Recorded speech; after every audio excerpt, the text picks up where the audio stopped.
Merhaba arkadaşlar, ben Eren Özcan, elektrik mühendisliği son sınıf öğrencisiyim. Bugün sizlerle birlikte CNC router uygulaması yapacağım. Uygulamamızı başlatayım.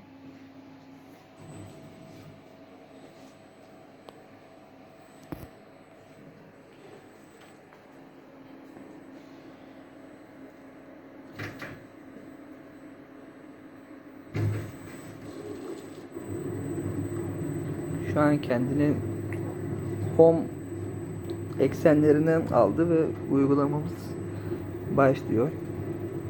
Girdiğim koordinatlarla